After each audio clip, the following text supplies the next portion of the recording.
Selamat pagi Bapak Ibu sekalian. Saudara, sebelum kita masuk di dalam firman Tuhan, saya akan memberikan pengumuman mengenai pelayanan daripada Pendeta Stephen Tong. Dia hari ini tidak hadir karena dia ada di Eropa, dan kita mendoakan dia khususnya dalam pelayanan dia di Eropa mengabarkan Injil, memberikan firman Tuhan. Kita bersyukur karena ada pemberita firman Tuhan pada saat ini di Eropa dan bisa mengumpulkan banyak massa, saudara. Saudara, Eropa berbeda dengan Amerika. Eropa bukan hanya menghasilkan filsafat-filsafat yang banyak sekali melawan Tuhan. Saudara sudah lama mendengarkan mengenai Immanuel Kant dan seterusnya. Itu adalah filsafat yang dihasilkan dari Eropa, saudara.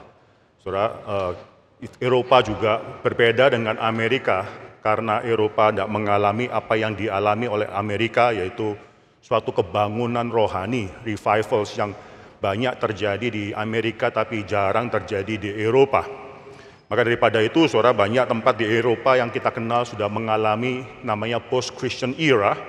Jadi suatu zaman yang sudah mereka anggap lewat daripada zaman kekristenan. Kalau di Amerika masih adalah bastion daripada Christianity, dianggap sebagai suatu benteng terakhir daripada kekristenan. Eropa sudah lama meninggalkan kekristenan. Saat ini Pendeta Stephen Tong baru saja menyelesaikan pelayanan di Jerman. Kalau sudah tahu, Jerman 500 lebih tahun yang lalu adalah pusat daripada gerakan reformasi daripada gereja.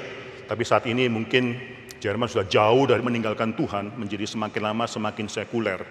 Jadi pelayanan daripada Pendeta Stephen Tong dan juga ada tim-tim beberapa orang yang mengikuti dia ke Jerman adalah suatu hal yang berarti di mata kita, di mata manusia, dan di mata daripada Tuhan. So, kita bersyukur ada foto-foto yang bisa di-sharingkan kepada kita semua sebagai jemaat yang juga bisa mendukung dalam doa pelayanan daripada gembala sidangnya, saudara. Saudara bisa mendoakan pada tanggal kemarin 8 November, itu sudah melakukan pemberitaan firman Tuhan di Milan, saudara. Tanggal 8 November itu sudah di satu kota di Milan. Saudara, ada beberapa foto yang bisa ditampilkan di dalam KKR di Milan. Saudara bisa lihat di dalam layar, saudara. Ini mengumpulkan cukup banyak Chinese congregation di kota Milan tersebut. Saya minta ditampilkan foto-foto yang ada di kota Milan. Ya, beberapa foto saudara bisa melihat mengumpulkan orang-orang ini tidak muda, saudara, tapi kita mengumpulkan dan dalam usia yang sudah sangat senior. Pendeta Stephen Tong berkhotbah kepada orang-orang ini. Ya, next, dan seterusnya. Tanggal berikutnya, tanggal 9 November, itu dia melakukan pemberitaan firman Tuhan di kota yang lainnya, di Budapest, saudara. Saudara, ada beberapa foto yang bisa ditampilkan juga, tanggal 9 November di Budapest. Dan tanggal 10 November, dia memberikan firman Tuhan di kota Warsaw, di Polandia, saudara. Ya, ini di Eropa juga. 10 November ada beberapa foto pula yang bisa ditampilkan.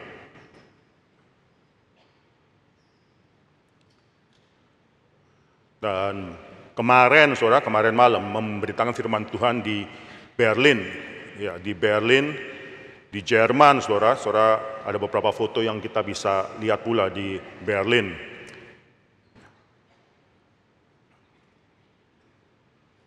Saudara, masih ini baru 4 kota, saudara, masih akan ada 11 kota lainnya yang dilayani oleh Pendeta Stephen Tong, baik itu di United Kingdom maupun di Eropa. 11 kota, total ada 15 kota. Dan ini saudara kalau lihat di tanggalan di sana, saudara, itu dari tanggal 13 November sampai tanggal 20 November itu ada jeda. Ini hanya kota di Eropa saja. Ada beberapa kota di United Kingdom yang nggak dimasukkan di sini karena United Kingdom UK tidak dimasukkan di dalam daftar daripada kota-kota di Eropa. Ini daftar daripada UK, ada beberapa kota di UK. Setiap hari menjadi satu kesibukan yang harus kita dukung di dalam doa. Ini seorang hamba Tuhan yang bukan muda, tapi seorang hamba Tuhan yang sudah melayani dengan setia selama lebih daripada 66 tahun dan memerlukan semua doa dan dukungan daripada kita. Kita bersyukur, saudara, dan kita akan berdoa. Saya akan undang kita semua untuk bangkit berdiri pada saat ini. Kita akan berdoa khususnya untuk kemungkinan berita firman Tuhan ketika sudah ditaburkan, itu orang sudah menanggapi, dan nanti di antara orang bangsa, orang yang sudah demikian banyak meninggalkan Tuhan, yang tidak merasa lagi memerlukan Tuhan, Tuhan bangkitkan orang-orang yang akan mencintai Tuhan dan menjadi pemberita Tuhan selanjutnya. Saudara doakan untuk kemungkinan ada terjadinya revival. Kita tidak mungkin bisa melihat, mungkin kita tidak mengharapkan atau tidak sesuai dengan harapan kita, tapi revival tersebut di dalam rencana Tuhan mungkin sangat mungkin terjadi. Mari kita tundukkan kepala dan kita berdoa bersama-sama, minta Tuhan memeteraikan apa yang sudah dilakukan oleh Pendeta Stephen Tong ini. Mari kita berdoa. Bapa dalam surga, kami bersyukur ya Tuhan untuk semua yang sudah terjadi selama beberapa hari ini. Berdoa ya Tuhan, kiranya Tuhan di dalam ketetapan Tuhan yang kekal, Tuhan sudah menetapkan siapa-siapa yang akan mendapatkan firman Tuhan, yang akan memperoleh keselamatan, yang akan dirubahkan hidupnya melalui pemberitaan firman Tuhan. Ya Tuhan, manusia bisa melakukan sejauh mana tubuh dan kekuatan manusia itu mendukung. Tapi firman Tuhan yang ditaburkan itu akan bisa berkembang berkali lipat, berbuah berkali-kali lipat, dan menjadi suatu hal yang luar biasa berkembangnya di dalam kerajaan surga. Karena Tuhanlah yang membangkitkan manusia untuk memberitakan firman Tuhan, dan Tuhan sendirilah yang membangkitkan manusia untuk menjadi pemberita firman Tuhan. Kiranya negara-negara yang sudah jauh daripada Tuhan, yang bahkan merasakan diri tidak memerlukan Tuhan, Tuhan tetap memberikan belas kasihan Tuhan kepada gereja-gereja Tuhan tempat itu. Bahkan Tuhan bisa bukan hanya menjaga gereja-gereja tempat itu, tapi juga bisa mempertumbuhkan gereja, memberikan revival, membangkitkan orang-orang untuk menjadi pekabar Injil bagi generasi selanjutnya. Umur daripada Pendeta Stephen Tong sudah sangat tua ya Tuhan, dan dia memerlukan banyak sekali dukungan doa daripada jemaat-jemaat yang mengasihi dia, yang mendoakan dia, yang juga sekarang merasa atau mengharapkan dia bisa kembali lagi. Tapi kami menyerahkan dia ke dalam tangan Tuhan, dan semua pekerjaan dia setiap hari kiranya Tuhan bisa sustain. Kami serahkan tim dan seluruh tim ke dalam tangan Tuhan. Dalam nama Tuhan Yesus Kristus kami berdoa dan mengucap syukur. Amin. Silakan duduk. Saudara, kita akan mendengarkan firman Tuhan, merenungkan bagian firman Tuhan, dan tema daripada firman Tuhan atau khotbah kita pada pagi hari ini adalah mengenai ketetapan Tuhan dan pengabaran Injil. Banyak orang yang terus mempertentangkan kedua hal ini. Kalau Tuhan sudah menetapkan seseorang untuk bisa menerima Tuhan, percaya kepada Tuhan, dan ditetapkan untuk keselamatan, diselamatkan, untuk apa orang mengabarkan Injil kepadanya? Ini orang terus mempertentangkan kedua hal ini, ketetapan Tuhan, dan juga akhirnya orang mengabarkan Injil kepada dia. Bukankah kalau orang itu sudah selamat dan pasti akan selamat, maka tidak peduli firman Tuhan diberitakan kepada dia atau tidak, orang itu pasti akan selamat. Saudara, saya melihat ini adalah suatu kesalahan pikiran daripada banyak orang mengenai Calvinisme, mengenai ajaran Reform. Gereja kita adalah gereja Reform Injili, saya rasa sangat unik sekali, sangat tepat sekali, karena ini menggabungkan dua hal yang penting, yaitu ketetapan daripada Tuhan dan tanggung jawab daripada manusia dalam mengabarkan Injil. Kita akan membuka firman Tuhan kita di dalam Kisah Para Rasul. Coba kita buka Kisah Para Rasul pasal yang ke-13. Kisah Rasul pasal yang ke-13. Ya, kita akan membacakan dari ayat yang ke-42 saja, Saudara. 42 sampai ayat yang ke-49. Saya membacakan 42, saudara-saudara sekalian membacakan 43, dan kita bertanggapan terus sampai dengan ayat yang ke-49. Ya, sekali lagi 42 sampai 49, saya 42, saudara 43, dan seterusnya kita bertanggapan. Demikianlah firman Tuhan. Ketika Paulus dan Barnabas keluar, mereka diminta untuk berbicara tentang pokok itu pada hari Sabat berikutnya.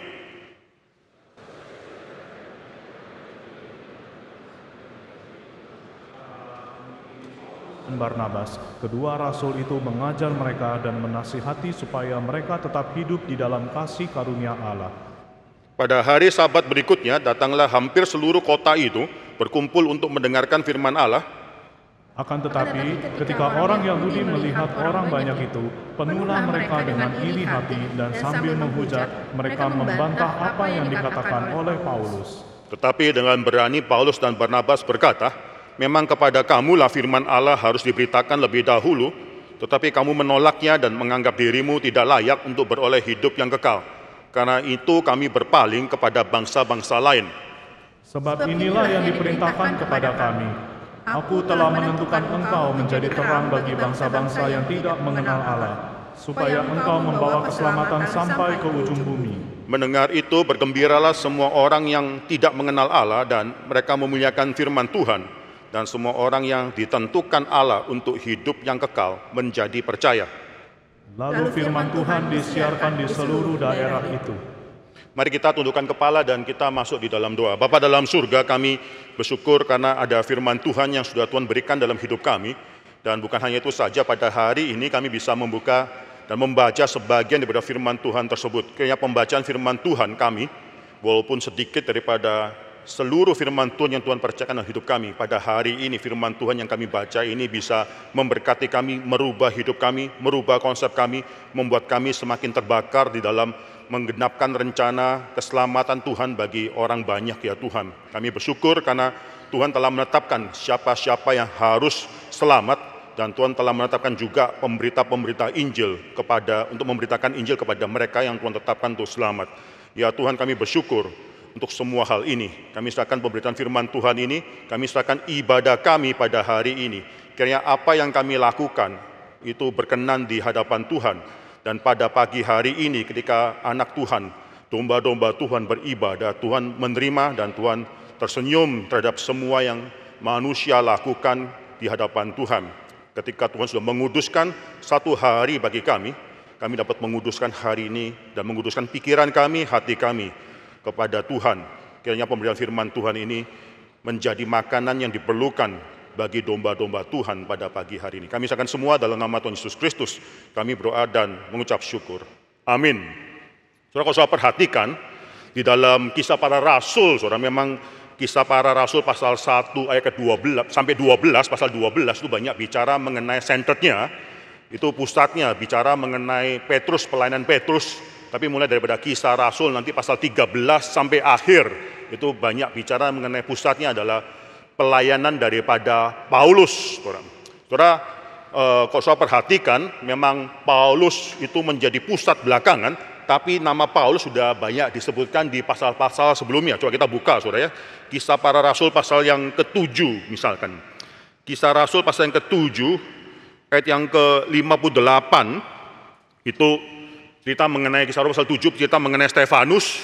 Nanti Stefanus akan dilempar batu sampai mati. Dia menjadi martir pertama daripada orang Kristen. Tapi kalau saudara perhatikan dalam pasal 7 ayat 58, maka saudara bisa melihat di sini mereka orang banyak tersebut menyeret Stefanus keluar kota lalu melemparinya, dan saksi-saksi meletakkan jubah mereka depan kaki seorang muda yang bernama Saulus.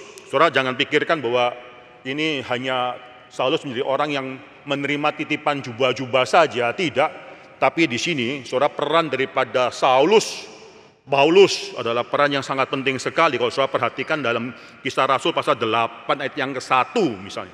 Kisah Rasul pasal 8 ayat ke-1 bagian A, saudara, maka di sana dikatakan bahwa Saulus juga setuju bahwa Stefanus mati dibunuh.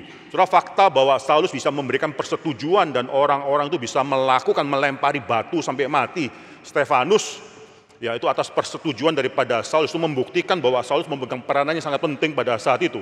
Mengapa, saudara? Kenapa Saulus orangnya penting? Orang Israel di dalam wilayah kerajaan Roma itu tidak memiliki suatu hak untuk membunuh mati orang yang lain, menjatuhkan hukuman mati. Mereka tidak berhak. Maka mereka pernah menyeret Yesus Kristus ke Pontius Pilatus, karena mereka mengatakan bahwa kami tidak berhak untuk menjatuhkan hukuman mati kepada dia. Tapi kamu berhak sebagai governor daripada Romawi, kau berhak untuk menjatuhkan hukuman mati, kami tidak berhak. Yesus Kristus, mereka tidak berhak menjatuhkan hukuman mati atas Yesus Kristus. Tetapi mengapa Stefanus mereka memberikan hukuman mati tersebut? Mereka melempari batu.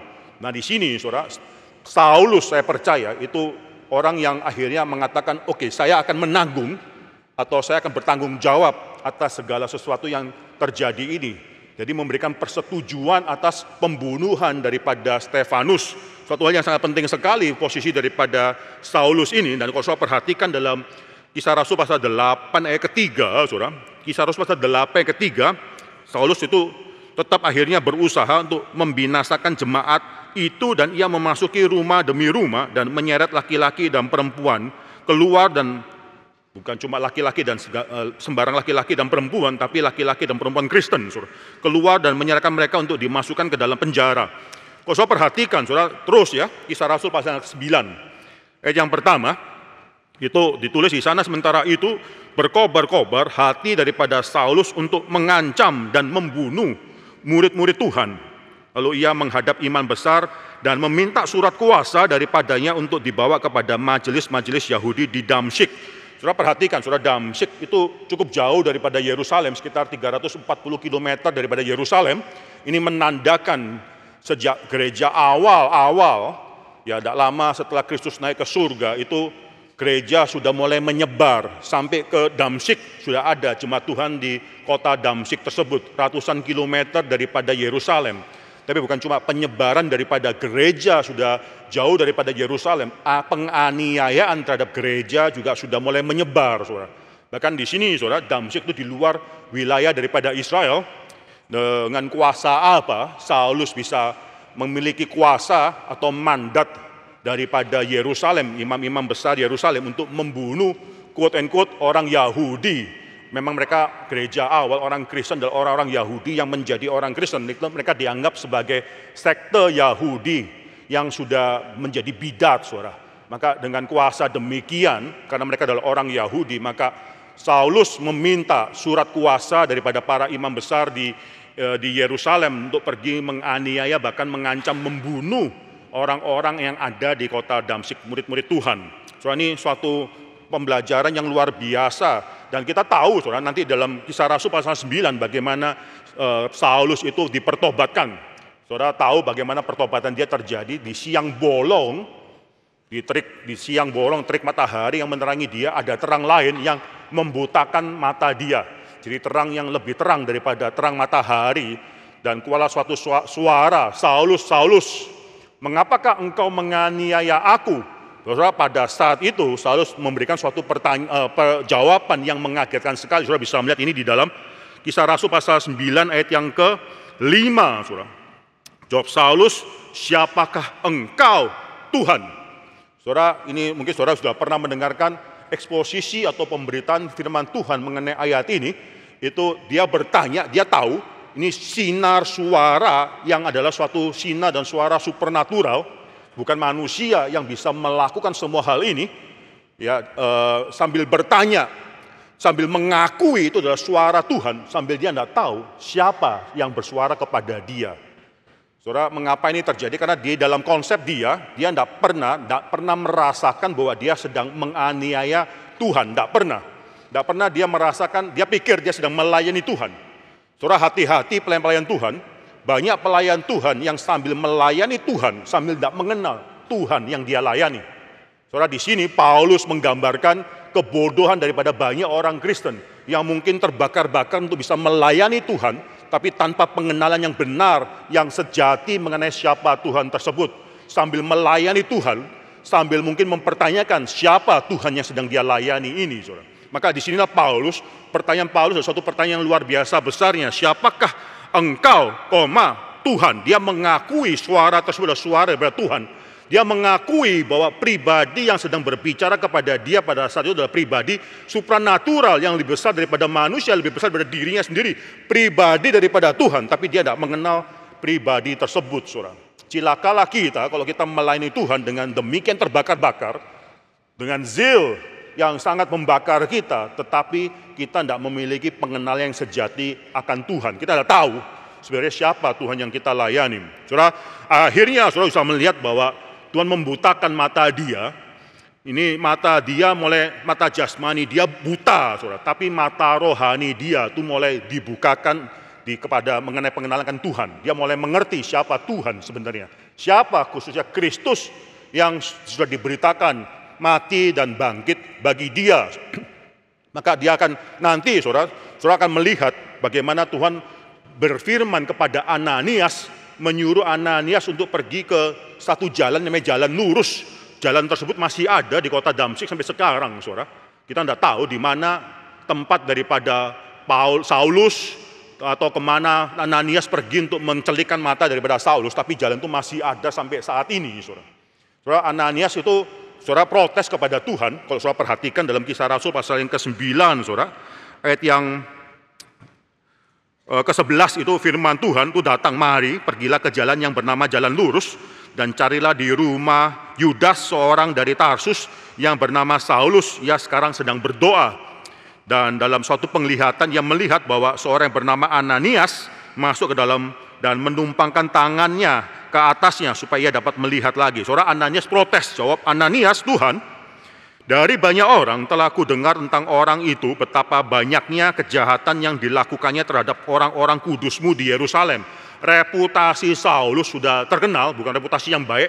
Ini menjadi seorang yang infamous, orang yang memiliki reputasi yang jahat yang sudah tersebar di gereja Tuhan, bahwa dia datang ke Damsyik. Usah perhatikan di sana 14, ia datang kemari dengan kuasa penuh dari imam-imam kepala untuk menangkap semua orang yang memanggil namamu. Saudara perhatikan itu, Ananias agak kaget, mana mungkin Tuhan memberikan suatu tugas yang demikian sulit yang membahayakan aku. Tapi firman Tuhan sudah datang kepada dia dan mengatakan, kau pergi ya ke sana. Ayat 15, Ananias diberikan suatu jawaban atau suatu assurance mengapa dia harus pergi. Ayat 15, tetapi firman Tuhan kepadanya, pergi, tetap pergi. Pergilah, sebab orang ini adalah alat pilihan bagiku untuk memberitakan namaku kepada bangsa-bangsa lain, orang-orang Gentile, serta raja-raja Gentile, saudara, dan juga orang-orang Israel. Jadi tugas utama daripada Saulus atau Paulus itu adalah untuk memberitakan Injil kepada bangsa-bangsa Gentiles. Dia dikenal sebagai apostle to the Gentiles atau rasul untuk orang-orang kafir, saudara, karena Tuhan memang menganggap dia alat pilihan dia untuk memberitakan kepada bangsa-bangsa Gentiles. Tapi bukan hanya bangsa-bangsa Gentiles, tapi juga akhirnya Paulus akan memberitakan juga Injil kepada orang-orang anak-anak Tuhan, kepada kaum-kaum bangsa-bangsa atau di sini orang-orang Israel, saudara dikatakan. Saudara perhatikan, saudara, ini pertobatan yang luar biasa yang terjadi dalam hidup daripada Saulus. Saudara, orang seringkali salah memikirkan bahwa Saulus dan Paulus setelah bertobat nama berganti menjadi Paulus. Dari Saulus menjadi Paulus. Saulus itu mungkin banyak orang yang mengatakan Saulus itu artinya besar, Raja Saulus. Mungkin orang Israel mengenal ya Raja Saulus, nama itu nama yang besar. Paulus itu berarti kecil, jadi ada suatu perubahan bahwa setelah bertobat dia merasakan diri menjadi kecil di hadapan Tuhan. Saya rasa interpretasi semacam demikian baik, tapi belum tentu benar, saudara. Mengapa? Karena sejak pertobatan dia dalam Kisah Rasul pasal 9, sejak Kisah Rasul pasal 9, nama Paulus masih lebih daripada 10 kali dicatat dalam Alkitab sebagai Saulus, saudara. Saudara, sekali lagi, saudara, sejak Kisah Rasul pasal yang ke-9, nama Paulus dicatat dalam Alkitab. Sejak Kisah Rasul pasal 9 itu 10 kali itu pernah muncul nama Saulus, Saulus, Saulus. Salah satu contohnya Kisah Rasul pasal 13, kalau kita lihat. Kita tadi sudah membacakan Kisah Rasul pasal 13, sekarang kita membacakan Kisah Rasul pasal 13 ayat pertamanya, saudara. Yang pertama, saudara, kalau saudara baca di sana, pada waktu itu dalam jemaat di Antioquia ada beberapa nabi dan pengajar, yakni Barnabas dan Simeon yang disebut Niger, dan Lukius orang Kirene, dan Menahem yang diasuh bersama dengan raja wilayah Herodes, dan Saulus. Jadi komentator banyak yang percaya juga bahwa nama Saulus dan Paulus itu interchangeable. Saulus adalah nama daripada nama Yahudi, nama Ibrani. Paulus adalah nama Latin atau nama yang dikenal dalam kerajaan Romawi. Ketika Kisah Para Rasul banyak menggunakan nama Paulus, itu pelayanan dia semakin banyak dikenal di dalam wilayah kerajaan Romawi. Orang-orang Gentiles, nama dia banyak digunakan sebagai Paulus. Ini salah satu interpretasi mengenai kedua nama ini. Bukan berarti bahwa Saulus digantikan dengan Paulus, tapi nama kedua nama ini interchangeable. Bisa Saulus, bisa Paulus, dua nama ini adalah sama dan pernah dipakai secara bergantian dalam diri satu orang. Tergantung daripada konteks pelayanan daripada Paulus atau Saulus pada saat itu, saudara. Kisah Rasul 13 ayat 1 sangat jelas sekali, itu bicara setelah pertobatan daripada Saulus, tetap akhirnya Saulus dipanggil sebagai Saulus.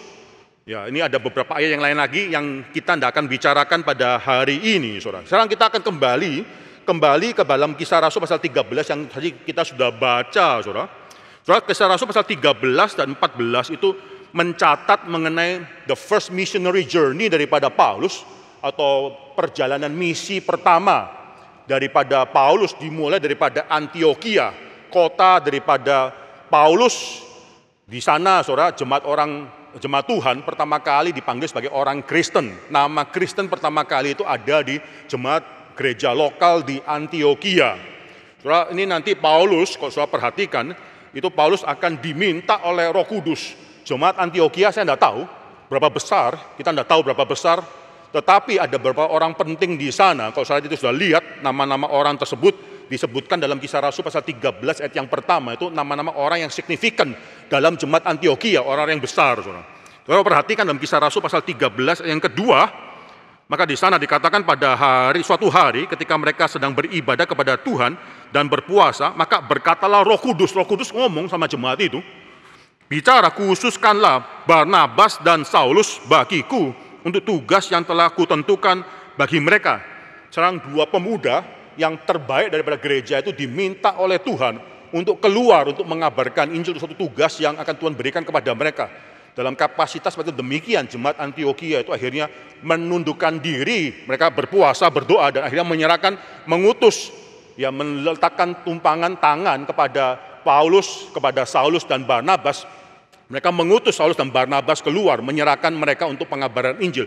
Bukan untuk kebaikan gereja di Antiokhia, tapi untuk pengabaran Injil di luar. Sangat luar biasa sekali, suatu gereja diberkati Tuhan luar biasa. Kalau orang yang terbaik dalam gereja itu, Tuhan akan pakai, Tuhan minta daripada gereja itu untuk mengabarkan misi Tuhan di luar daripada gereja tersebut. Gereja itu mau merelakan demi kerajaan Tuhan, bukan kerajaan daripada gereja ini, tapi demi pekerjaan Tuhan, maka kami merelakan. Kami bahkan mendukung, kami bahkan akhirnya mendoakan orang-orang yang Tuhan minta tersebut. Ini luar biasa diberkati. Gereja Antiokhia adalah gereja diberkati Tuhan. Karena gereja tersebut, kita tidak tahu berapa banyak orang penting di gereja tersebut. Tapi Saulus adalah orang yang salah satu yang paling penting dalam seluruh kerajaan Tuhan, dalam seluruh sejarah kekristenan, saudara. Dan itu ada dalam gereja Antiokhia, diminta oleh Tuhan untuk keluar, saudara. Coba perhatikan mulai daripada Kisah Rasul pasal 13 ayat yang ke-13, LAI memberikan suatu title di sana, ke Antiokhia di Pisidia, saudara. Jadi, saudara, Saulus sudah sampai ke kota Antiokhia yang lainnya. Ini bukan Antiokhia asal mula kota daripada Saulus, tapi dia sudah sampai ke Antiokhia di Pisidia, saudara. Di sana dia akan memberitakan Injil, dan yang kita baca tadi, saudara, adalah bagian daripada pelayanan Paulus, catatan pelayanan Paulus ketika dia ada di gereja Antiokhia di Pisidia. Saudara bisa melihat di sana apa yang dia lakukan, saudara, setelah dia masuk ke dalam sinagoga, saudara, sinagoga atau rumah-rumah ibadat orang-orang Yahudi, lalu dia di sana memberitakan mengenai sejarah orang Israel. Sejarah orang Israel ini bukan cuma sejarahnya mereka saja secara historis tahun berapa terjadi apa, enggak. Tapi khususnya berkenaan dengan sejarah keselamatan daripada Allah melalui bangsa Israel. Apa yang Allah lakukan. Nanti kita akan jabarkan ayat-ayat ini lebih lanjut. Saya tidak akan membaca semua ayat karena terlalu panjang, saudara. Tapi ini ayat-ayat yang sangat menarik sekali untuk dipelajari sebenarnya. Saudara, lalu Paulus sudah bicara dan akhirnya Paulus menyimpulkan dengan cerita mengenai kebangkitan daripada Yesus sebagai penggenapan daripada janji Allah mengenai keselamatan umat manusia dengan cara membangkitkan Yesus. Saudara, tidak cukup bagi Paulus, dalam teologi Paulus tidak cukup untuk mengatakan bahwa tanda penggenapan daripada janji Allah adalah Kristus mati di atas kayu salib. Penting, Kristus mati di atas kayu salib adalah suatu peristiwa yang sangat penting sekali, tapi itu bukan, bagi Paulus itu bukan tanda penggenapan, saudara. Tanda penggenapan daripada janji Allah bagi Paulus adalah kebangkitannya Kristus, bukan kematiannya Kristus. Kalau Kristus cuma mati dari kayu salib, apa bedanya Kristus yang mati dengan pendiri agama yang lainnya? Yang membedakan akhirnya dalam hidup daripada Kristus, bukan karena dia pernah mati, tapi karena dia sudah bangkit selama-lamanya. Tidak ada satupun pendiri agama, tidak ada satupun orang filosof yang bijaksana, tidak ada satu orang yang paling baik sekalipun yang dianggap baik oleh manusia. Tidak ada satu manusia apapun yang pernah bangkit daripada kematian, tapi Kristus bangkit daripada kematian. Itulah tanda penggenapan daripada janji Allah dalam teologi daripada Paulus. Dalam 1 Korintus pasal 15, saudara, Paulus berkata, jikalau Kristus tidak dibangkitkan, maka apa? Sia-sialah imanmu, engkau masih hidup dalam dosa. Bukan kalau Kristus tidak mati dari kayu salib, maka sia-sialah imanmu. Sepenting-pentingnya kematian Kristus di atas kayu salib, Paulus tidak pernah mengatakan kalau Kristus tidak mati di atas kayu salib, maka engkau masih hidup dalam dosa. Tidak. Kalau Kristus tidak dibangkitkan, maka engkau masih hidup dalam dosa. Sia-sialah iman. Saya percaya, saudara, kita sangat menghargai sekali kematian Kristus anak Allah. Itu satu hal yang tidak pernah terjadi dalam agama-agama yang lainnya. bagaimana anak Allah yang adalah Allah sendiri, yang naturnya adalah Allah sendiri, yang tidak berbeda dengan Allah, yang sehakikat dengan Allah, homoousion dengan Allah, dengan Bapa, itu harus mati bagi orang berdosa. So, saya pernah memikirkan, Kristen adalah suatu agama yang paling bodoh. Mengapa bodoh?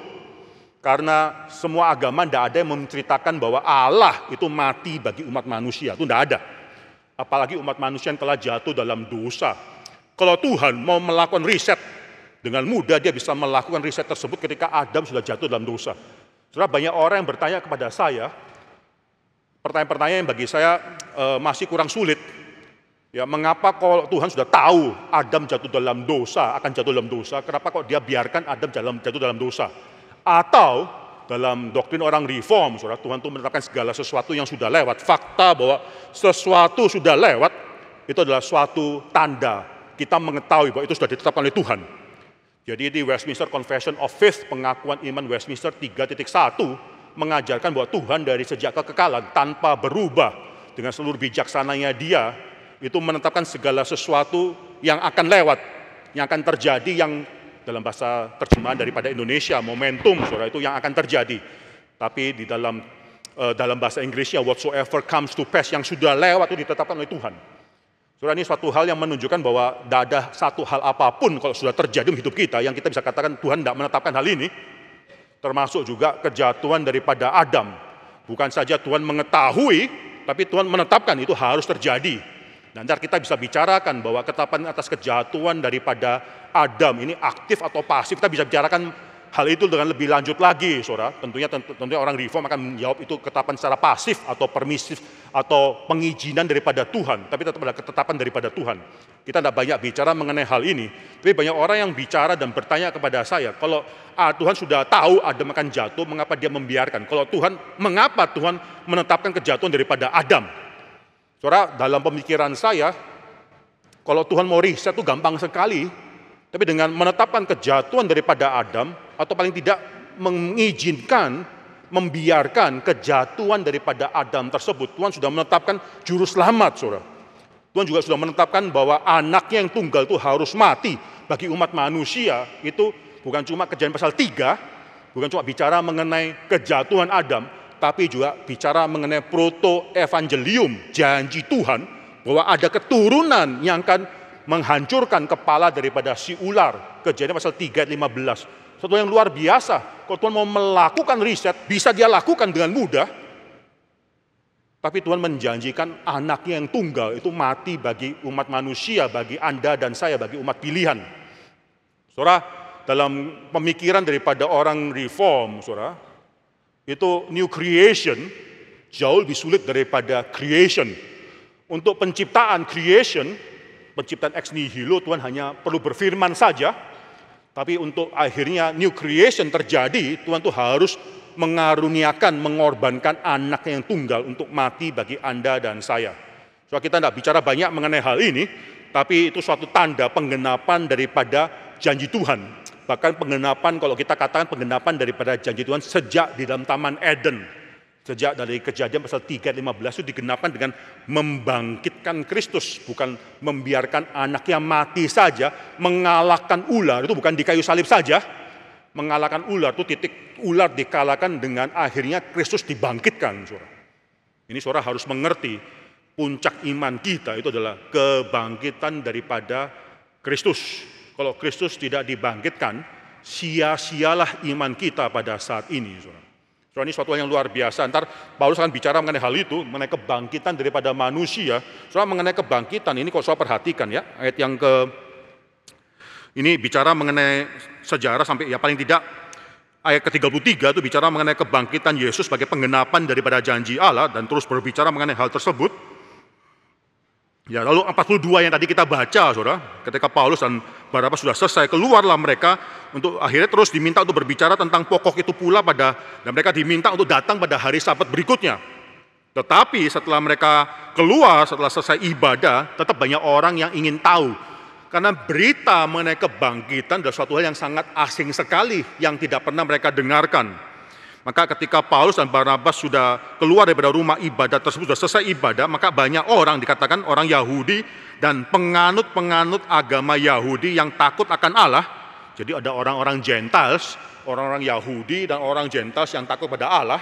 Mereka sama-sama datang untuk bertanya, terus mendengarkan ajaran daripada Paulus. Mereka tidak puas dengan menantikan Paulus datang Sabat berikutnya. Mereka ingin mendengarkan apa perkataan daripada firman Tuhan mengenai kebangkitan. Mengikuti Paulus dan Barnabas, kedua rasul itu mengajar mereka dan menasihati mereka supaya mereka tetap hidup di dalam kasih karunia Allah. Surah 44, pada hari Sabat berikutnya, maka datanglah hampir seluruh kota. Saudara bayangkan, saudara ya. Ini suatu revival yang terjadi di kota Antioquia di Pisidia tersebut.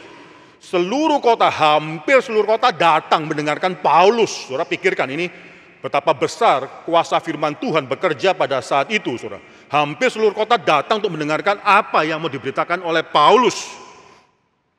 Lalu mereka berkumpul untuk mendengarkan firman Allah, dan jumlah yang demikian banyak ini membuat akhirnya apa? 45 mencatat, akan tetapi ketika orang Yahudi melihat orang banyak itu, melihat orang banyak itu, penuhlah mereka dengan apa? Iri hati. Lalu mereka melakukan apa, saudara? Dan sambil menghujat mereka membantah yang dikatakan oleh Paulus. Jadi terjadi suatu perbantahan, penghujatan, olok-olok dan seterusnya, saudara. Mengenai Paulus, Alkitab tidak mencatat apa perkataan mereka, kita tidak tahu penghujatan apa atau olok-olok apa yang terjadi pada saat itu, tapi di sini dicatat suatu hal yang mungkin merintangi dan sangat membebani pelayan daripada Paulus, penghujatan tersebut.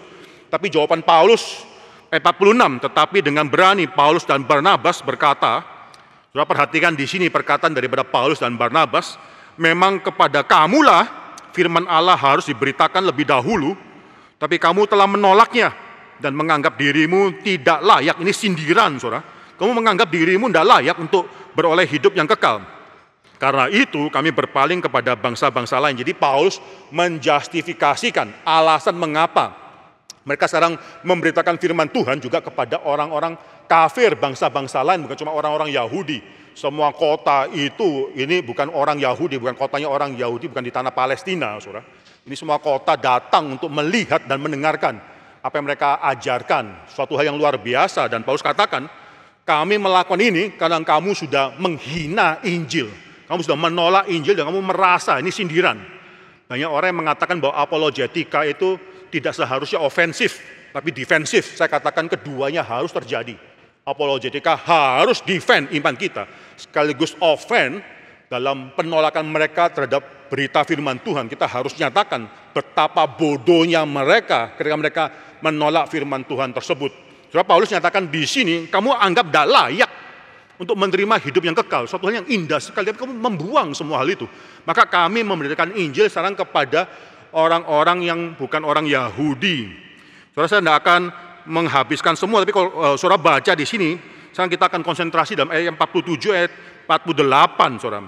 Sebab inilah yang diperintahkan kepada kami, aku telah menentukan engkau menjadi terang bagi bangsa-bangsa yang tidak mengenal Allah, supaya engkau membawa keselamatan sampai ke ujung bumi. 48. Mendengar itu, bergembiralah semua orang yang tidak mengenal Allah, orang-orang kafir tersebut, dan mereka memuliakan firman Tuhan, dan semua orang yang ditentukan Allah untuk hidup yang kekal menjadi percaya.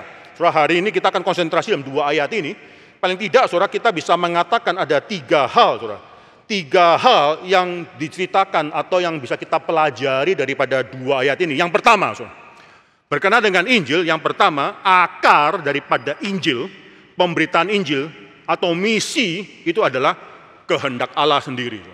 Akar daripada Injil adalah kehendak Allah sendiri.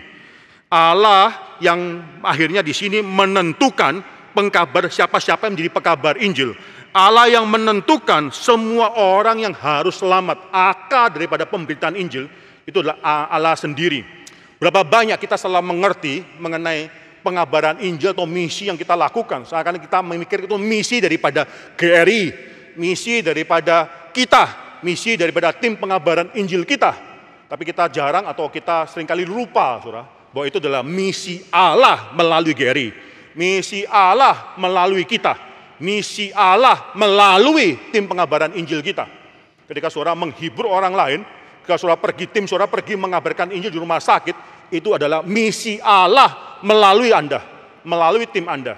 Itu bukan pekerjaan Anda. Saudara harus tahu, gereja ini harus mengerti bahwa akar daripada segala yang kita lakukan dalam misi khususnya, itulah kehendak Allah sendiri. Allah yang mengirim, yang mengutus pengabar-pengabar Injil. Allah yang juga menetapkan siapa-siapa yang harus selamat. Akar daripada seluruh misi pengabaran Injil adalah Allah sendiri. Saudara, ini dinyatakan lebih jelas lagi kalau saudara perhatikan di dalam Kisah Rasul pasal yang ke-13. Kalau saudara perhatikan ayat yang kedua dan ayat yang keempat, saya akan bacakan di sini ayat kedua. Ya, pada suatu hari ketika mereka beribadah kepada Tuhan dan berpuasa, berkatalah Roh Kudus, khususkanlah Barnabas dan Saulus bagiku untuk tugas yang telah kutentukan bagi mereka. Allah yang menentukan siapa-siapa yang akan diutus adalah Allah yang juga telah menentukan tugas apa yang harus mereka lakukan, yang harus mereka capai daripada pekabar-pekabar Injil ini. Jadi Allah yang menentukan tugas bagi mereka. Ayat yang keempat, oleh karena disuruh oleh Roh Kudus atau oleh karena dikirim, sent out by Holy Spirit, diutus atau disuruh oleh Roh Kudus, Barnabas dan Saulus berangkat ke Seleukia dan dari situ mereka berlayar ke Siprus dan seterusnya. Saudara, bahkan jejak kaki mereka, kemana mereka akan melangkah, kota pertama apa yang akan mereka pilih, itu semua adalah karena utusan daripada Roh Kudus, bukan cuma kehendak bebas mereka sendiri. Saya tidak mengatakan ada pertentangan antara kedua hal ini, saudara, tapi bukan karena kehendak bebas daripada manusia saja menentukan mana-mana mereka mau pergi, tapi ada pimpinan dan dorongan daripada Roh Kudus. Saudara, mungkin kalau saudara pergi mengabarkan Injil, ikut kakak regional atau apapun yang saudara lakukan dalam mengabarkan Injil atau mengabarkan Injil ke rumah sakit, ada suatu dorongan kadang-kadang, ya, mengapa harus ke kamar ini, mengapa harus pergi ke kota ini. Ada suatu dorongan, saudara tidak mengerti. Oke, saudara akhirnya willing untuk pergi, masuk ke kamar itu, tok-tok-tok, dan mencari orang yang sedang sakit, mendoakan, dan seterusnya. Atau saudara mungkin pergi ke kota itu, dan seterusnya. Saudara willing, oke, saudara mau. Tapi di belakang itu adalah pimpinan daripada Roh Kudus. Saudara bertemu dengan siapa pada hari itu pimpinan daripada Roh Kudus untuk mempertemukan saudara berbicara. Saudara, di dalam saudara mengabarkan Injil, harus peka terhadap hal ini, bahwa setiap kali kita melangkah, setiap kali kita bertemu dengan orang, itu bukan cuma kebetulan saja, bukan cuma karena kehendak kita yang mau melangkah kemana, hati kita menentukan, tapi karena pimpinan daripada Roh Kudus secara aktif dalam hidup kita. Yang membawa kita untuk akhirnya bertemu dengan siapa. Kadang-kadang pertemuan tersebut tidak kita rencanakan, tapi direncanakan oleh Roh Kudus. Kita adalah orang yang akhirnya harus mengakui bahwa kita adalah orang yang diutus oleh Roh Kudus. Berapa kali saya dengar dalam kakek regional, sudah selesai daripada memberikan firman Tuhan di dalam perencanaan kota-kota atau sekolah-sekolah yang harus dikabarkan Injil, lalu mereka ketika makan siang, sudah selesai semua, orang-orang sekolah sudah pulang, mereka makan siang, lalu bertemu dengan orang-orang tertentu yang mereka tidak rencanakan. Bertemu dalam pertemuan tersebut, berbicara, dan kemudian melalui pembicaraan tersebut tahu ada orang sakit di rumahnya yang perlu didoakan, ada orang ini yang sedang mengalami pergumulan yang perlu didoakan, dan seterusnya. Lalu mereka pergi, tanpa mereka merencanakan hari itu akan kemana, tapi mereka bertemu dan mereka pergi, dan setelah mereka pergi masuk ke rumah orang tersebut. Akhirnya, saudara, melalui perjumpaan yang singkat, lalu pergi ke rumah orang tersebut, melayani rumah tersebut, lalu orang mendapatkan iman dan mendapatkan keselamatan di dalam rumah tersebut. Ini luar biasa sekali cerita kayak demikian, kita tidak merencanakan. Saudara, tidak ada satupun yang kebetulan. Itu semua dipimpin oleh Roh Kudus. Seorang Roh Kudus ini yang mengutus Paulus, yang memanggil Paulus, seorang mengutus Paulus dan Barnabas untuk berangkat ke satu kota namanya Seleukia, dan dari situ lalu berangkat lagi ke Siprus. Semua missionary journey daripada Paulus, ini the first missionary journey daripada Paulus, itu bukan atas kehendak pribadi dia saja, tidak, tapi atas dorongan pimpinan daripada Roh Kudus. So, di akhir kitab daripada Matius, itu ada janji daripada Tuhan bahwa Dia akan bersama dengan kita sampai kepada akhir daripada zaman, saudara. Itu mengatakan bahwa di dalam pengabaran Injil, dalam mengabarkan Injil, konteksnya memang pengabaran Injil di sana, saudara. Saudara, tidak ada satu langkah pun yang kita ambil yang bukan pimpinan daripada Tuhan yang mengutus kita. Tidak ada. Saudara, ini satu hal yang penting, bicara mengenai bahwa Tuhan yang memiliki atau akar daripada misi, Tuhan yang memiliki misi tersebut adalah Tuhan yang juga akhirnya mengirim, mengutus, dan memimpin langkah daripada semua pemberita Injil, bahkan memberikan tugas kepada mereka atas suatu hal yang mungkin mereka tidak tahu sebelumnya, tapi mereka akan semakin jelas dalam hidupnya. Saya percaya, saudara, Paulus juga mengalami semakin lama semakin jelas apa tugas yang harus dia lakukan di dalam hidup dia, bahkan nanti sampai mati melalui aniaya daripada Nero, mati dipenggal di bawah pemerintah daripada Nero. Dia tahu itulah tugasnya dia untuk bersaksi sebagai martir dalam kerajaan Tuhan. Yang kedua, saudara, bukan cuma Injil itu adalah misi, adalah akarnya itu berasal daripada Allah. Yang kedua, Allah yang telah menentukan misi, yang memberikan kemungkinan bagi misi bisa terjadi, adalah Allah yang akan menetapkan the means thereof. Saudara, ini jangan dipertentangkan, saudara ya. Jadi banyak orang yang mempertentangkan hal ini. Kalau Allah sudah menetapkan seseorang untuk menerima Tuhan, mempredestinasikan dia untuk mendengarkan atau diselamatkan, maka untuk apa kita mengabarkan Injil? Ini konyol sekali. Dalam konsep orang reform, Allah yang menetapkan dia untuk selamat adalah Allah yang menetapkan juga cara bagaimana dia bisa selamat, saudara. Tidak usah dipertentangkan, kedua ini sangat harmonis dalam pemikiran orang reform, yaitu Allah yang menetapkan the end daripada orang tersebut adalah Allah yang menetapkan the means bagi orang itu bisa selamat. Dan kalau saya perhatikan di sini, ini terlihat dalam ayat yang ke-47 sangat jelas sekali. Aku telah menentukan engkau, atau dalam kata lainnya, itu menjadikan engkau, made. Saudara, kata ini sangat bagus sekali. Itu menjadikan, menentukan, menjadikan lebih utama, saudara. Bagi saya lebih penting, lebih terasa. Itu ada satu purpose. Seorang pemahat, ketika memahat bukan menjadikan batu yang dia pahat jadi satu batu yang lain pahatan, tapi ada purpose daripada pahatan dia. Kalau tidak ada, saudara, itu untuk apa kita bertindak? Tindakan kita itu selalu ada purpose-nya. Di sini, saudara, itu menunjukkan purpose yang lebih mendalam lagi. Allah itu menjadikan pemberita Injil. Tersirat di dalam kata menjadikan ini adalah suatu mungkin konsep pengertian mengenai proses. It takes a process untuk membuat mempersiapkan pemberita Injil. Ya, prosesnya mungkin ya pahit dalam hidup kita, tapi tidak ada satu hal apapun yang terjadi hidup daripada anak Tuhan yang tidak berguna dalam kerajaan Tuhan. Proses pembentukan Tuhan itu bisa pahit, bisa meneteskan air mata dalam hidup kita, tapi tidak mungkin tidak ada gunanya. Pergumulanmu, kalau engkau adalah anak Tuhan, pergumulanmu, kesulitanmu, semuanya kalau engkau adalah anak Tuhan, tidak mungkin tidak digunakan dalam kerajaan Tuhan. Tidak mungkin. Saudara, banyak orang yang datang kepada saya dan ketika konseling, itu mengatakan saya mau bunuh diri lah, saya mau lakukan inilah, itulah, saya mau menyakiti diri lah, silat-silat diri dan seterusnya. Mengapa? Karena ini terjadi, ini pahit lah. Hidup mereka itu memahitkan, bahkan ada beberapa yang saya dengarkan tuh yang sangat memilukan sekali. Saya tidak pernah tersangka bisa terjadi pada satu anak muda terjadi demikian, saudara. Tetapi saya katakan kepada mereka, jangan lupa kalau engkau adalah anak Tuhan, semua yang kau alami suatu hari akan berguna bagi kemuliaan nama Tuhan. Saudara, ketika Yusuf masuk dalam penjara, dibuang ke rumah Potifar, dibuang oleh saudara-saudaranya, lalu end up di rumah Potifar, lalu turun ke penjara, lalu akhirnya menjadi orang yang kedua terpenting setelah Firaun. Saudara, mungkin saudara tidak tahu, saudara, Yusuf ketika dibuang oleh saudara-saudaranya mungkin berumur 17 tahun, nanti ketika dia bertemu kembali dengan saudara-saudaranya itu berusia sekitar 39 tahun, selama sekitar 22 tahun dia dipisahkan daripada rumah orang tuanya, daripada bahasanya, daripada bangsanya, daripada ibadahnya, daripada culture-nya, semua dipisahkan, dibuang tiba-tiba ke tanah Mesir, saudara. Tapi kalau saya perhatikan dalam Kejadian pasal 39 itu berkali-kali Tuhan itu ada dalam hidup Yusuf. Dikatakan Tuhan itu hadir dalam hidup Yusuf. But in any case, saudara melihat Yusuf itu komplain kepada Tuhan. Bisa saja dia tidak mengerti. Saya percaya dia tidak mengerti mengapa ini terjadi.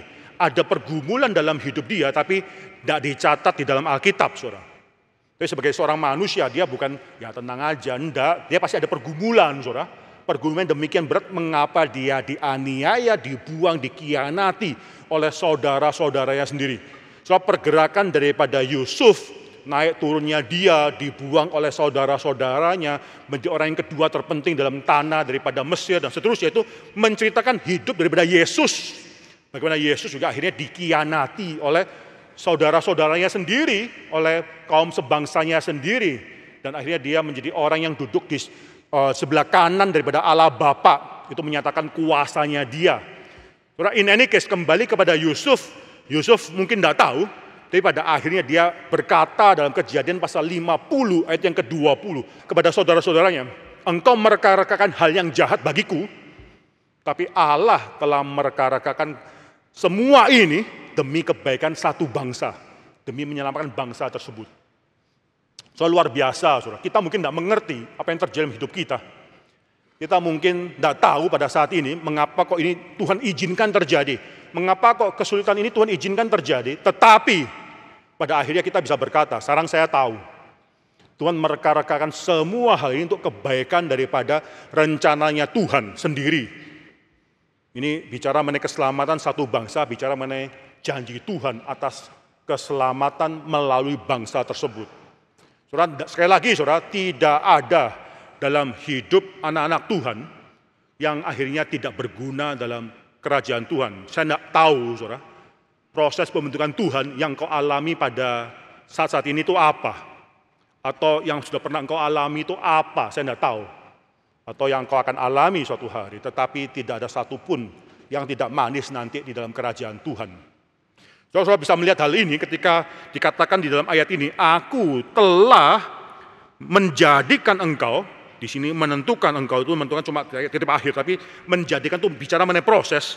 Kalau saudara perhatikan di sini, ini mungkin ada kaitannya dengan perkataan daripada Paulus di dalam Roma. Coba kita buka ya. Roma pasal 8 ayat yang ke-28. Ini menjadi salah satu ayat favorit daripada banyak orang Kristen. Entah alasannya apa, tapi ini adalah salah satu ayat favorit daripada banyak orang Kristen. Roma pasal 8 ayat ke-28. Kita tahu sekarang bahwa Allah turut bekerja dalam segala sesuatu untuk mendatangkan kebaikan bagi mereka yang mengasihi Dia, yaitu bagi mereka yang dipanggil sesuai dengan rencana Allah. Saudara, dulu saya pernah bergumul dengan ayat ini. Pergumulan saya pertama adalah mengapa ayat ini mengatakan kita tahu sekarang bahwa Allah telah turut bekerja dalam segala sesuatu untuk mendatangkan kebaikan bagi mereka yang mengasihi Dia. Mengapa kok kita yang mengasihi Dia? Bukankah orang reform bicara mengenai Tuhan yang mengasihi kita? Mengapa sekarang kebalik ya? Allah turut bekerja dalam segala sesuatu bagi kita yang mengasihi Dia. Kenapa kok Paulus bicara kok terbalik? Saya agak bergumul dulu mengenai ayat ini. Tapi kalau saudara baca ayat selanjutnya, saudara, atau kalimat selanjutnya, siapa yang bisa mengasihi Dia? Yaitu mereka yang terpanggil sesuai dengan rencana Allah. Saudara, tidak ada satu orang pun yang tidak terpanggil sesuai dengan rencana Allah yang bisa mengasihi Dia. Kembali di sini yang aktif adalah Allah, saudara, bukan manusia. Bukan kita yang aktif mengasihi Tuhan, maka Tuhan harus turut bekerja dalam segala sesuatu karena kita mengasihi Tuhan. Tidak. Tuhan turut bekerja dalam segala sesuatu dalam hidup anak-anak Tuhan yang dipanggil untuk mengasihi Dia. Nah, pergumulan saya yang kedua mengenai ayat ini, dan banyak orang Kristen mungkin bergumul dengan ayat ini adalah, apa arti daripada Allah turut bekerja dalam segala sesuatu untuk mendatangkan kebaikan? Kebaikan apa? Maka di sini saudara-saudara, ayat ini salah satu ayat yang paling banyak di-abuse oleh banyak orang Kristen. Kebaikan dalam mendatangkan cuan. Kebaikan dalam mendatangkan mungkin hasil yang baik dalam ujian. Tidak usah belajar pun, tapi bisa baik hasil ujiannya. Ngomong kosong, saudara ya. Kebaikan apa? Kebaikan dalam berbisnis. Kebaikan kelancaran dalam rumah tangga, dalam mengajar anak, dan seterusnya. Lalu akhirnya ketika kita mengalami pergumulan, kita pikir ya, kita kurang mencintai Dia kah? Atau kita kurang dicintai oleh Tuhan kah? Sehingga akhirnya tidak terjadi ayat ini. Seakan kok Tuhan tidak bekerja dalam hidup kita untuk mendatangkan kebaikan bagi kita. Saudara jangan lupa konteks daripada Roma pasal yang ke-8 dan juga pasal-pasal sebelumnya itu bicara banyak mengenai keselamatan. Kebaikan, mendatangkan kebaikan bagi mereka mencintai Dia, itu bicara mengenai keselamatan kita, saudara. Bukan bicara mengenai untung ruginya kita, bisnis cuan berapa, enggak. Saudara, kalau itu penting dalam kerajaan Tuhan, Tuhan akan turut bekerja. Kalau itu tidak, saudara, bisa saja Tuhan akan memberikan padamu banyak uang untuk dihakimi oleh Tuhan, saudara. Itu akan termasuk menjadi suatu bagian, semakin diperkaya, itu semakin akan menjadi konsep saya, saudara, itu kayak kambing sembelihan, babi sembelihan, yang digembukkan supaya bisa disembelih, saudara. Semakin dikaya dalam hidup kita, semakin diperkaya, semakin dipersiapkan untuk penghakiman daripada Tuhan. Cilaka sekali, saudara, hidup kita kalau demikian. Saudara.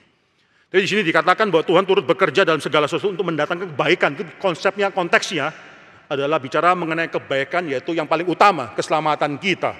Sekarang kita kembali ke Kisah Rasul pasal yang ke-13 tadi. Saudara. Kita kembali ke Kisah Rasul pasal 13. Bagaimana caranya Tuhan turut bekerja dalam segala sesuatu?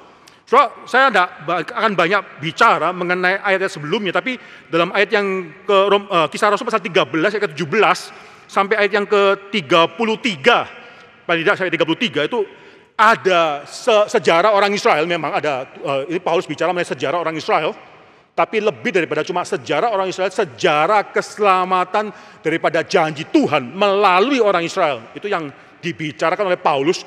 Dan kalau saya perhatikan dalam ayat ke-17 dan seterusnya, itu paling tidak ada 10 kali kata kerja aktif Tuhan melakukan sesuatu. Bukan orang Israel melakukan sesuatu, tapi Tuhan yang melakukan sesuatu. Coba kita lihat, saudara, ya, secara cepat saja, saudara. Ayat ke-17.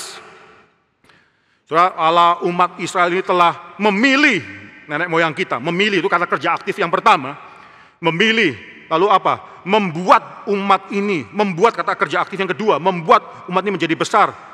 Dan seterusnya, lalu apa, saudara? Mereka masuk ke dalam Mesir sebagai orang asing, lalu memimpin mereka keluar daripada negeri ini.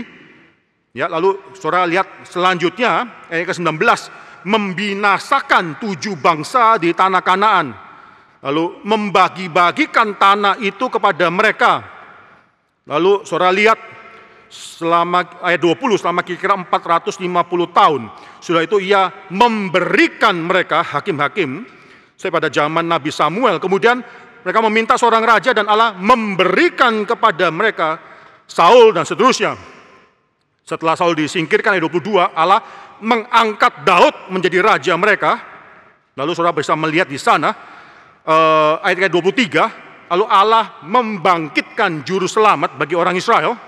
Jadi membangkitkan di sini, memunculkan juru selamat di tengah-tengah orang Israel. Nah, ini bukan penggenapan daripada janji Allah, tapi nanti respon daripada orang Israel bagaimana terhadap juru selamat Mesias yang hadir di tengah-tengah mereka, yang dibangkitkan oleh Allah dari tengah-tengah mereka. Ayat 33, Allah ini janji yang telah diberikan kepada nenek moyang kita, telah digenapkan Allah kepada kita, keturunan mereka, dengan cara apa? Cara membangkitkan Yesus. Kalau tadi membangkitkan itu maksudnya memunculkan juru selamat, sekarang membangkitkan yang kedua itu maksudnya membangkitkan secara raga, secara jasmani yang sudah mati dibangkitkan. Itu penggenapan janji daripada Allah. Saudara, banyak sekali, saudara. Dan saya harap saya sudah mencakup atau melist semua kata kerja aktif yang digunakan di dalam menceritakan mengenai sejarah orang Israel, sejarah keselamatan Tuhan, the redemptive history of God through Israelites, saudara. Melalui orang Israel, itu Tuhan bekerja secara aktif. Saudara, perhatikan satu hal yang penting di sini, Allah bukan cuma seperti manusia itu bisa merencanakan. Oh, saya merencanakan ingin menjadi ini, tapi gagal di dalam melaksanakan. Manusia bisa melakukan hal tersebut. Atau dia bisa merencanakan, tapi terlalu malas di dalam melaksanakan. Merencanakan hal yang muluk-muluk, tapi bangun pagi, beres tempat tidur pun belum bisa, saudara. Ini banyak anak muda yang bergumul dengan hal yang sepele, tapi rencananya banyak dalam hidup dia, tapi membereskan tempat tidur aja tidak bisa. Saudara, tapi Allah tidak demikian. Allah yang menetapkan, merencanakan keselamatan daripada satu orang, itu akhirnya banyak melakukan sesuatu dalam hidup orang tersebut. Allah yang telah merencanakan keselamatan melalui bangsa Israel, akhirnya banyak melakukan sesuatu untuk bangsa Israel. Ada 10 kata kerja aktif yang saya sudah list tadi, saudara. Itu ya bagaimana dia memilih daripada seluruh bangsa orang Israel, dan lalu akhirnya membuat bangsa itu besar dan seterusnya, saudara. Bahkan sampai akhirnya menggenapi rencana keselamatan dia, janji keselamatannya dia dengan cara membangkitkan Kristus pada akhirnya. Ini penting sekali, saudara. Saudara, perhatikan, kita lompat lagi ke Roma. Kita lompat ke Roma pasal yang ke-8. Saudara, tadi kita sudah baca Roma pasal 8 ayat yang ke-28. Ya, kita sekarang lihat ayat yang ke-29 sampai yang ke-30 itu dalam kitab Roma ini ada 2 golden chains of salvation. Itu jadi golden chain itu maksudnya rantaian chains, rantaian of salvation, rantai keselamatan golden. Mengapa golden? Tidak bisa diputuskan. Itu sangat mulia sekali. Ada 2. Yang pertama di dalam Roma pasal 8 29 sampai 30. Coba saya bacakan saudara ayat ini. Sebab semua orang yang dipilihnya dari semula, mereka juga yang ditentukannya dari semula untuk menjadi serupa dengan gambar anaknya. Supaya ia, anaknya itu, menjadi yang sulung di antara banyak saudara. Dan mereka yang ditentukannya dari semula, mereka itu juga yang dipanggilnya. Dan mereka yang dipanggilnya, mereka juga yang akan dibenarkannya. Dan mereka yang dibenarkannya, mereka juga akan dimuliakannya. Tuhan yang menginginkan untuk memuliakan orang-orang pilihan, anak-anak Tuhan. Itu sudah, saudara bisa telusuri, saudara, itu dari pilihan daripada dia dari sebelum dunia sudah dijadikan, terus sudah memilih mereka untuk akhirnya dipermuliakan suatu hari. Saudara, ini golden chain yang pertama, saudara. Golden chain yang kedua dalam Roma pasal yang ke-10. Saudara baca Roma pasal yang ke-10 ayat yang ke-14, ayat yang ke-15. Golden chain yang kedua, saudara bisa melihat ini adalah golden chain of salvation. Jadi rantaian keselamatan yang tidak bisa terputuskan. Ini lebih jelas lagi, saudara. Tapi bagaimanakah mereka dapat berseru kepadanya jika mereka tidak percaya kepadanya? Bagaimana mereka dapat percaya kepada dia jika mereka tidak mendengar tentang dia? Bagaimana mereka mendengar tentang dia jika tidak ada yang memberitakannya? Dan bagaimana mereka dapat memberitakannya jika mereka tidak diutus? Dan seterusnya, saudara. Saudara perhatikan di sini ya, ada orang bisa berseru, memanggil nama Tuhan. Jangan lupa bahwa orang itu bisa berseru karena apa? Karena percaya terlebih dahulu, saudara. Percaya baru berseru, tapi bisa percaya karena apa? Karena mendengarkan. Bisa mendengarkan karena apa? Karena ada yang memberitakan. Bisa memberitakan karena apa? Karena ada yang mengutus. Yaitu Tuhan yang mengutus pemberita Injil. Sehingga mereka akhirnya bisa berseru kepada Tuhan. Tidak ada satu orang pun yang bisa berseru kepada Tuhan kalau dia tidak ada di dalam rencana keselamatan daripada Tuhan. Dan kalau Tuhan sudah merencanakan orang itu berseru kepada Tuhan, Tuhan akan memberikan pemberita firman Tuhan kepada dia supaya dia bisa berseru kepada Tuhan. Ini poin yang sangat penting sekali, saudara bisa melihat bagaimana Tuhan turut bekerja dalam segala sesuatu bagi keselamatan orang percaya tersebut. Inilah ketetapan Tuhan di mana Tuhan bekerja secara aktif di dalam mendatangkan keselamatan bagi orang tersebut. Kita kembali sekarang ke Kisah Rasul pasal yang ke-13 lagi. Dan kita kembali ke poin yang ketiga, ayat yang ke-48, poin yang ketiga. Kisah Rasul pasal 13 ayat 48. Setelah mendengar itu, bergembiralah semua orang yang tidak mengenal Allah, dan mereka memuliakan firman Tuhan, dan semua orang yang ditentukan Allah untuk hidup yang kekal menjadi percaya. Saudara, ini poin yang ketiga. Tadi kalau yang poin yang pertama, Injil atau misi itu akarnya adalah Allah sendiri. Yang kedua, Allah yang telah menetapkan the end adalah Allah yang akan menetapkan the means, cara pengabaran Injil, cara orang diselamatkan. Itu semua adalah pekerjaan atau ketetapan daripada Tuhan sendiri. Yang ketiga, saudara, kita akan masuk poin ini, saudara. Yang ketiga adalah akhir atau jaminan daripada penginjilan adalah karena Allah sendiri, Allah yang menjamin pekerjaannya. Di sini dikatakan dalam ayat 48, semua orang yang ditentukan Allah untuk hidup yang kekal menjadi percaya. Tidak ada yang meleset. Tidak ada yang meleset, saudara. Yang Allah tentukan untuk selamat, pasti semuanya akan selamat. Yang Allah tidak tentukan untuk selamat, tidak mungkin selamat. Tidak mungkin ada orang yang selamat yang bukan ketentuan daripada Tuhan. Yang bukan ketetapan daripada Tuhan. Yang Allah tidak tetapkan untuk selamat, tidak mungkin mereka bisa selamat dan menginginkan Tuhan itu sendiri. Tidak mungkin, saudara. Tapi Allah yang sudah tetapkan orang itu untuk selamat, tidak mungkin akan meleset. Ini satu hal yang sangat penting sekali, saudara. Tuhan yang menjamin pekerjaan Tuhan itu sendiri, luar biasa sekali. Dan bukan itu hanya itu saja, bahkan kalau kita bisa lihat di sini, yang Allah tentukan untuk selamat itu skopnya universal. Coba perhatikan ayat 47. Ya, aku telah menentukan engkau menjadi terang bagi apa? bangsa-bangsa yang tidak mengenal Allah. Skopnya universal, bangsa-bangsa yang tidak mengenal Allah, maksudnya bukan orang Yahudi, orang kafir, saudara. Supaya engkau membawa keselamatan sampai ke ujung bumi. Itu berarti skopnya universal, dan di antara semua bangsa-bangsa tersebut, semua orang yang sudah ditentukan Allah untuk selamat, tidak ada satu orang pun yang akan meleset. Saudara, saya akan tutup firman Tuhan ini dengan 3 hal, saudara. Mengapa kok akhirnya mempercaya ketetapan Tuhan itu penting dalam pengabaran Injil kita? Sekali lagi, saudara, 3 hal yang penting. Mengapa percaya ketetapan Injil itu penting dalam pengabaran Injil kita? Yang pertama, ketetapan Tuhan, percaya dan mengerti mengenai ketetapan Tuhan penting dalam pengabaran Injil kita karena satu, yang pertama, menjadikan itu stimulus bagi kita untuk mengabarkan Injil. Stimulus, mendorong kita untuk lebih suka mengabarkan Injil, saudara. Kalau John Calvin itu mungkin dikenal sebagai orang yang ya seringkali mengatakan memang terjadi, saudara, orang reform tidak mengabarkan Injil dan seterusnya. Tapi John Calvin itu sangat anti, saudara, dengan konsep bahwa kalau Tuhan sudah menetapkan segala sesuatu, maka kita idle, tidak usah bekerja. Bagi John Calvin, 2 hal ini sangat mutually exclusive, bertentangan satu dengan yang lainnya, mutually exclusive. Kalau Tuhan menetapkan segala sesuatu, bagi John Calvin justru harus membuat orang itu semakin giat bekerja, bukan semakin idle.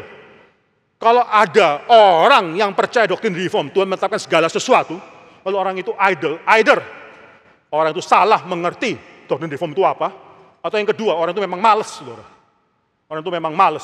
Hati-hati jemaat daripada GRI, mungkin doktrinmu benar, tapi bukan berarti bahwa engkau pasti akan rajin, saudara. Ya, mengetahui ketetapan Tuhan atas segala sesuatu, tidak membuat kita itu akhirnya menjadi orang yang malas. Justru kita harus lebih giat daripada orang yang tidak mengerti hal ini, saudara. Saudara, tahun 1555, John Calvin meninggal 1564, jadi 9 tahun sebelum John Calvin meninggal. Itu Geneva, tempat di mana Calvin hidup, sangat dekat dengan Prancis. Geneva itu perbatasan dengan Prancis, jadi di Prancis itu ada gereja-gereja reform, ada gereja-gereja Protestan, gereja-gereja reform, ada pastor-pastors, ada yang berkorespondensi dengan John Calvin. John Calvin mengembalakan orang Kristen di sana juga, dan mungkin orang-orang penting, hamba-hamba Tuhan, gembala-gembala juga yang di sana yang mengembalakan jemaatnya, itu digembalakan oleh John Calvin juga. Bahkan John Calvin itu akademinya dia, lulusannya itu banyak akhirnya dikirim juga kembali ke Prancis. Prancis pada zaman itu bukan seperti Prancis pada zaman ini yang demokrasi dan seterusnya, enggak. Prancis pada zaman itu adalah suatu negara yang mungkin menganiaya orang Protestan, yang banyak menganiaya orang Protestan, khususnya juga orang-orang reform, pengaruh daripada John Calvin. Setelah 1555 itu diperkirakan ada 5 underground church, gereja, bukan 5 orang Kristen, saudara, bukan, tapi 5 jemaat lokal yang tersebar di Prancis, ada 5. Ada 5 yang terus berkorespondensi dengan John Calvin. 1559, 4 tahun kemudian, 5 gereja ini berkembang menjadi berapa, saudara? 100 gereja, saudara. 100 gereja yang dipengaruhi oleh teologi daripada John Calvin itu berkembang di Perancis. 1562, berapa tahun, 3 tahun kemudian, atau 2 tahun sebelum Calvin meninggal. 1562, dari 5 yang menjadi 100, sekarang menjadi 2150 gereja. Bukan 2150 jemaat, saudara, bukan, tapi 2150 jemaat lokal. Diperkirakan pada saat itu, saudara, ada sekitar 3 juta orang reform yang ada pada saat itu. Menjadi suatu hal yang sangat signifikan sekali, yang penting sekali perkembangan gereja reform yang ada di Prancis. Saya tidak tahu data berapa banyak gereja reform yang saat ini ada di Prancis per hari ini. Mungkin tidak berkembang sepesat daripada dahulu, tapi ini menunjukkan bahwa teologi Calvin itu tidak membuat orang malas mengabarkan Injil. Bahkan banyak sekali murid-murid Calvin, ketika mereka mendapatkan ijazah, mereka menganggap bahwa ijazah mereka dapatkan itu bukan ijazah kelulusan teologi, mereka bisa membanggakan title mereka, dan seterusnya. Enggak, itu adalah suatu surat kematian. Surat yang memungkinkan mereka mati dan mereka bersuka cita karena hal ini. Mereka bangga mendapatkan surat kematian tersebut. Mereka mau diutus ke tempat-tempat yang sulit. Bahkan ada satu cerita yang menakjubkan, kalau saudara mikir bahwa mengutus orang pergi ke Perancis itu sulit, tapi jangan lupa bahwa John Calvin itu pernah mengutus muridnya pergi ke mana? Ke Brasil, saudara. Saudara, pada tahun tersebut, pada abad ke-16, Geneva, Swiss, itu dikelilingi Eropa, dikelilingi dengan negara-negara Katolik, saudara, untuk bisa keluar daripada Eropa, lalu ke Brasil. Di Brasil pun ada juga koloni daripada Roma Katolik. Itu bukan satu hal yang mudah sekali, itu satu hal yang sangat sulit sekali. Orang yang dikirim ke Brasil adalah murid Calvin yang salah satu yang terbaik. Mereka yang dikirimkan ke Brasil, tempat yang di mana mungkin tidak banyak kebudayaan, itu bukan orang yang sembarangan, orang yang bisa mengerti bahasa Hebrew, bahasa Greka, yang bisa mengerti Alkitab di dalam bahasa aslinya. Mengapa? Mengapa perlu mengirim orang yang demikian pergi ke tempat yang jungle, di mana belum ada kebudayaan dan seterusnya? Karena mereka akan berhadapan dengan orang-orang Katolik, gereja Katolik. Mereka perlu bisa mengerti dan beradu pendapat dengan mereka dalam bahasa asli daripada Alkitab. Apa arti daripada Alkitab dalam aslinya? Sangat sayang sekali, akhirnya tidak lama kemudian, itu koloni daripada mereka itu akhirnya dibocorkan ke letaknya, dan akhirnya dibantai habis, dibunuh oleh koloni daripada Katolik yang ada di daerah tersebut, saudara. Tapi saudara harus melihat satu hal, bahwa dalam pemikiran John Calvin, saudara, dan kita harus menghidupi hal ini, bahkan membangunkan kembali semangat mula-mula. Ketetapan Allah tidak membuat orang malas mengabarkan Injil, justru menjadi stimulus untuk mengabarkan Injil, saudara. Yang kedua, saudara, mengapa penting untuk bisa bicara mengenai ketetapan Allah dalam pengabaran Injil? Yang kedua, karena itu menjadi satu assurance atau suatu joy bagi kita ketika kita mengalami kesulitan. Satu hal yang penting bagi kita untuk mengingat bahwa penginjil itu bukan usaha daripada manusia. Kesulitan apapun yang kita alami dalam hidup kita dan khususnya dalam kita mengabarkan Injil, saudara, sebagai orang reform, saudara tahu itu datang daripada Tuhan. Itu diizinkan, paling tidak saudara bisa mengatakan itu diizinkan oleh Tuhan. Itu bukanlah suatu hal yang terjadi di luar daripada pengetahuan Tuhan, di luar daripada rencana daripada Tuhan, tapi Tuhan mengetahui semua hal itu, Tuhan merencanakan semua hal itu, demi akhirnya membuat saudara semakin bisa mengabarkan Injil lagi. Cara Tuhan itu kita tidak mengerti, saudara, tapi kita bersyukur bahwa pengabaran Injil itu bukan milik kita, itu milik daripada Tuhan. Tuhan yang akan memikirkan, Tuhan yang akan membuka jalan dan seterusnya. Ketika kita mengalami kesulitan dalam mengabarkan Injil, what a joy it is to know. Ada suatu sukacita yang luar biasa ketika kita tahu juga bahwa ada tangan Tuhan yang sedang bekerja pada saat itu. Bukan Tuhan sedang angkat tangan.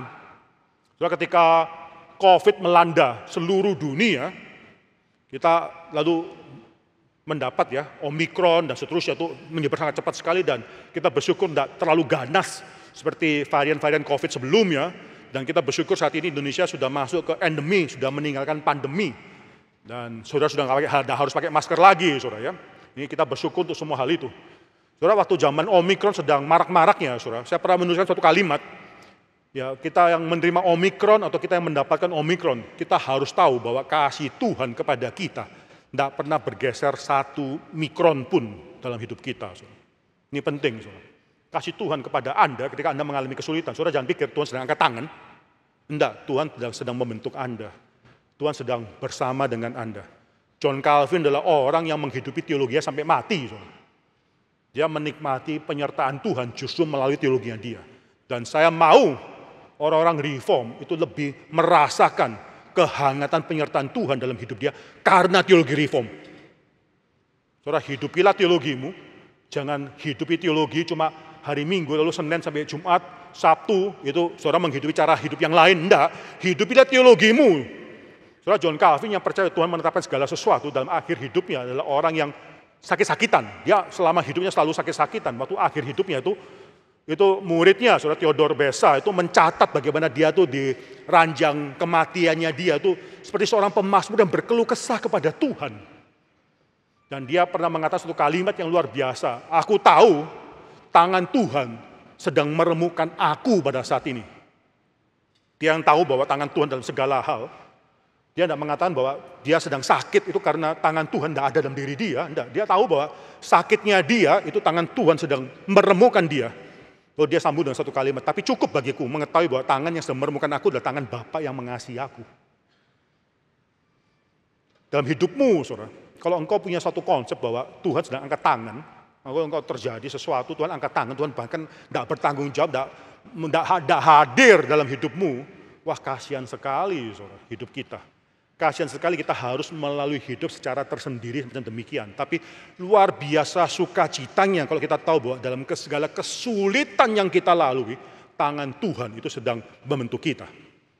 Bahkan kesulitan itu tidak mungkin hadir dalam hidup kita kalau bukan atas izin daripada Tuhan, saudara. Tidak mungkin hadir. Tangan Tuhan, John Calvin yang mengatakan tangan Tuhan sedang meremukan aku, tapi cukup bagi aku mengetahui bahwa tangan yang sedang meremukan aku adalah tangan Bapa di surga. Tangan Bapa yang sedang meremukan dia pada saat itu. Yang ketiga, saudara, mengetahui atau mengenal rencana atau ketetapan daripada Tuhan dalam pengabaran Injil penting karena memberikan suatu perasaan humility, suatu perasaan rendah hati. Saudara, di sini saudara bisa melihat yang mengabarkan Injil dan yang menerima berita Injil, dua-duanya itu bersumber di dalam diri Allah. Tuhan yang menetapkan kedua hal ini. Tidak ada satu orang pun yang memberitakan Injil bisa membanggakan diri kepada Tuhan, di hadapan Tuhan.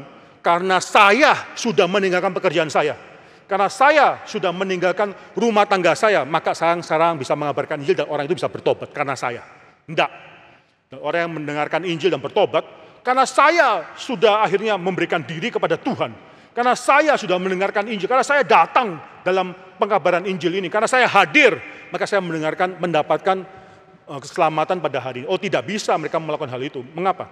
Karena keduanya bersumber daripada rencana Tuhan yang kekal, yang dari sudah Tuhan lakukan, dari the eternity past, dari kekekalan masa lampau, saudara. Tuhan sudah lakukan semua hal ini.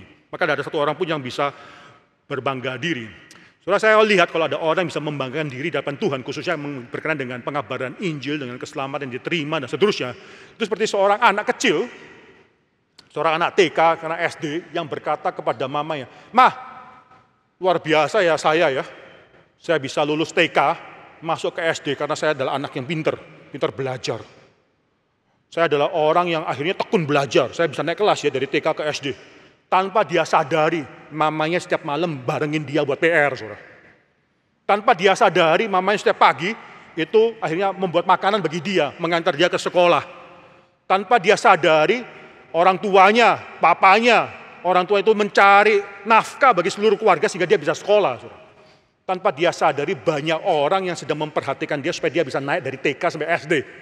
Dari SD kelas 1 sampai SD kelas 2. Itu banyak usaha orang lain yang harus dia syukuri. Tidak bisa dia membanggakan diri pada saat itu. Demikian juga dengan kita semua, GRI, Gereja Reform Injili Indonesia. Kalau kita bisa mengabarkan Injil, dipakai oleh Tuhan, lalu kita bisa mengabarkan Injil dan ada orang yang diberkati, diselamatkan melalui pengabaran Injil kita. Jangan kita bermegah diri, jangan kita menyombongkan diri. Justru kita pada saat itu memiliki hati yang rendah hati di hadapan Tuhan. Ada suatu humility di hadapan Tuhan. Mengetahui bahwa ini adalah semua karena anugerah Tuhan dalam hidup kita. Saudara, di sini Tuhan yang memiliki misi atau yang menginisiasi, merencanakan misi, Tuhan yang menetapkan the means untuk kita bisa menjalankan misi, untuk orang bisa mendapatkan Injil, Tuhan yang akhirnya menetapkan hasil daripada Injil tersebut adalah Tuhan yang di mana kita sembah, di mana segala kemuliaan harus kembali kepada Tuhan. Inilah semangat orang reform yang sejati. Mari kita tundukkan kepala dan kita berdoa. Bapa dalam surga, kami bersyukur ya Tuhan, karena kami hanyalah bagian kecil daripada rencana kekal daripada Tuhan yang demikian besar. Ya Tuhan, ajar gereja ini untuk bukan hanya semakin mengerti mengenai teologi, semakin mengerti mengenai doktrin-doktrin reform, maka semakin mengerti mengenai seluruh ketetapan daripada Tuhan, tapi semakin menikmati ketetapan Tuhan dalam hidup kami sehari-hari, semakin kami juga mengabarkan Injil. Karena Tuhan yang menetapkan segala sesuatu juga, Tuhan yang menetapkan mereka untuk bisa mendapatkan keselamatan, dan kami untuk bisa mengabarkan berita Injil kepada orang-orang yang belum mendapatkan keselamatan. Berkatilah gereja ini, tumbuhkan banyak pekabar-pekabar Injil, tumbuhkan banyak orang-orang yang mau melakukan pekerjaan Tuhan dalam hidup mereka. Kami serahkan hidup kami serahkan semuanya dalam nama Tuhan Yesus Kristus. Kami berdoa dan mengucap syukur. Amin.